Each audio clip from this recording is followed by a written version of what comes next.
10वी आणि 12वीच्या विद्यार्थ्यांसाठी 17 नंबर फॉर्म फिलिंग प्रक्रिया ही सुरू झालेली आहे। 17 नंबर फॉर्म तुम्ही कशा पद्धतीने ऑनलाईन मोबाईलवरती भरू शकता हे या व्हिडिओमध्ये सविस्तररित्या आपण जाणून घेणार आहोत।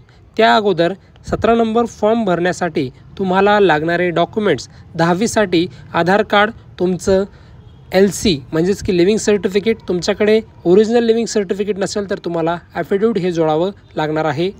12वीसाठी सुद्धा सेम डॉक्युमेंट लागतील। त्यामध्ये तुम्हाला फक्त 10वीचं मार्कशीट आणि 10वीचं बोर्ड सर्टिफिकेट हे 2 डॉक्युमेंट असणं गरजेचं आहे। आणि डोमेसाईल जर नसेल तर तुम्हाला ॲफिडेविट करावं लागणार आहे। तर फॉर्म भरण्यासाठी सर्वप्रथम तुम्हाला गुगल क्रोमवरती यायचं आहे। गुगल क्रोमवरती आल्यानंतर तुम्हाला सर्च करायचं आहे 17 number form. 17 number form search केल्यानंतर तुमच्यासमोर अशा प्रकारे एक वेबसाईट दिसेल, जी की असणार आहे mahsscboard.in। या वेबसाईटवर तुम्हाला क्लिक करायचं आहे।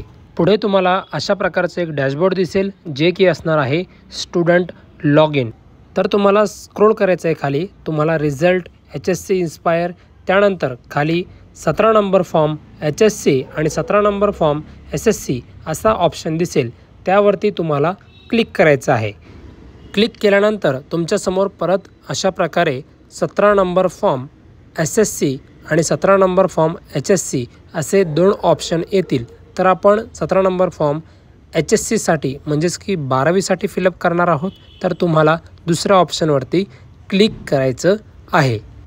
फॉर्म 17 HSCवर क्लिक केल्यानंतर तुमच्यासमोर असा एक डॅशबोर्ड दिसेल, जिथे तुम्हाला तुमचा ईमेल ID आणि तुमचा मोबाईल नंबर फिलअप करावा लागेल आणि खाली तुम्हाला डिक्लेरेशन दिलेला जो बॉक्स आहे त्यावरती क्लिक करावं लागेल आणि त्यानंतर सबमिट या बटनावरती तुम्हाला क्लिक करायचं आहे। त्यानंतर मी माझा या ठिकाणी ईमेल ID आणि मोबाईल नंबर जो आहे तो फिलअप केलेला आहे। त्यानंतर तुम्हाला सबमिट बटन क्लिक केल्यावरती तुम्हाला OTP येईल। OTP तुम्हाला ईमेल IDचा आणि मोबाईल नंबरचा या ठिकाणी टाईप करून घ्यायचा आहे आणि सबमिट या बटनावरती क्लिक करायचं आहे। सबमिट OTP या बटनावरती क्लिक केल्यानंतर तुमच्यासमोर परत असा एक डॅशबोर्ड दिसेल, ज्यामध्ये तुम्हाला बेसिक डिटेल ही फिलअप करून घ्यायची आहे।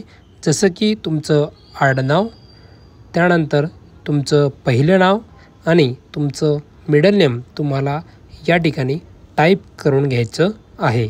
मदर नेमसुद्धा तुम्हाला या ठिकाणी टाईप करून घ्यायचं आहे आणि त्यानंतर खाली तुम्हाला तुमचं जे जेंडर आहे, जसं की मेल, फिमेल आणि ट्रान्सजेंडर असे 3 ऑप्शन दिसतील। या 3 ऑप्शनपैकी तुम्हाला एक ऑप्शन हा सिलेक्ट करून घ्यायचा आहे। त्यानंतर तुमची डेट ऑफ बर्थ म्हणजेच की जन्मतारीख तुम्हाला या ठिकाणी कॅलेंडरमार्फत सिलेक्ट करून घ्यायची आहे। तीच डेट ऑफ बर्थ तुमची वर्डमध्ये सुद्धा तुम्हाला दिसणार आहे। आणि त्यानंतर पुढचा जो ऑप्शन आहे, तुम्हाला आधार कार्ड नंबर तुमच्या आधार कार्डवरील जशाचा तसा नंबर तुम्हाला या ठिकाणी टाईप करून घ्यायचा आहे। त्यानंतर पुढे इज डोमेसाईल ऑफ महाराष्ट्र असा एक ऑप्शन आहे, ज्या ठिकाणी तुम्ही महाराष्ट्राचे अधिवास आहात का, तर येस किंवा नो असा ऑप्शन आहे।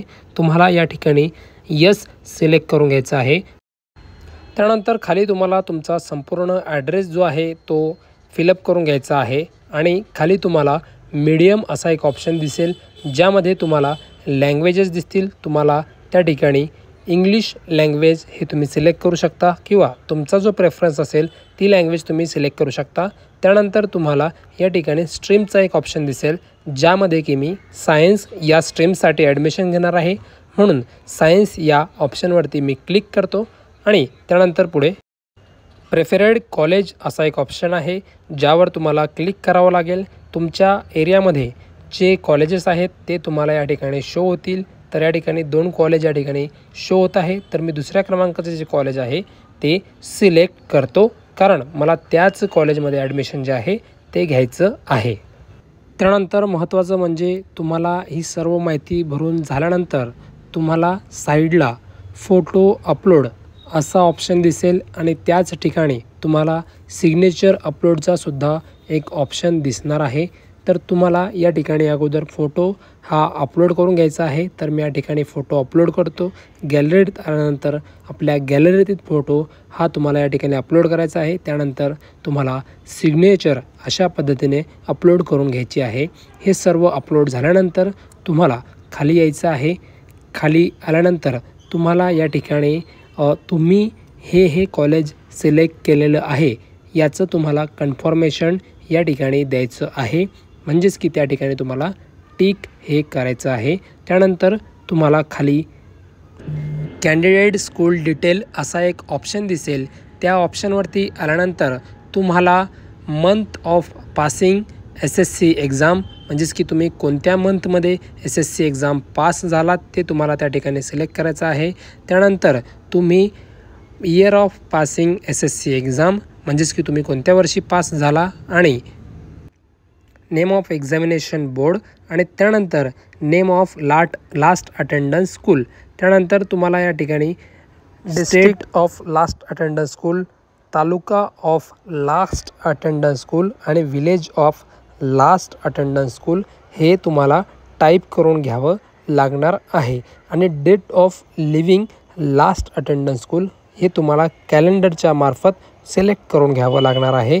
आणि त्यानंतर तुम्ही 11वीसाठी प्रवेश घेतलेला आहात का, तर तुम्हाला येस किंवा नो असे 2 ऑप्शन दिसतील.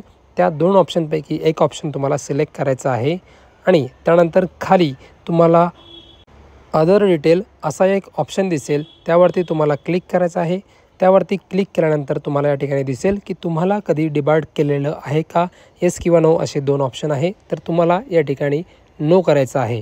त्यानंतर खाली डॉक्युमेंट्स अपलोड, तर तुम्हाला यावर क्लिक केल्यानंतर तुम्हाला जे डॉक्युमेंट्स लागतील हे सर्व तुम्हाला या ठिकाणी दिसत आहे. जसं की तुमचं बोर्ड सर्टिफिकेट, मार्कशीट, तुमचं LC आणि तुमचं डोमेसाईल किंवा ॲफिडेविट हे सर्व डॉक्युमेंट्स तुम्हाला या ठिकाणी अपलोड करायचे आहे.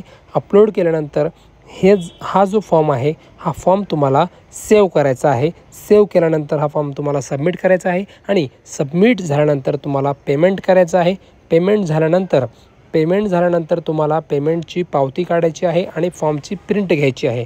आणि त्या प्रिंटसोबत तुम्हाला हा जो फॉर्म आहे हा कॉलेजला जाऊन सबमिट करायचा आहे. सबमिट केल्यानंतर तुमचा फॉर्म अप्रूव्ह होईल. म्हणजेच की तुमचं एनरोलमेंट नंबर हा जनरेट होईल आणि तुमचा फॉर्म हा सक्सेसफुली सबमिट झाला असं तुम्ही समजू शकता. धन्यवाद. जय हिंद, जय महाराष्ट्र.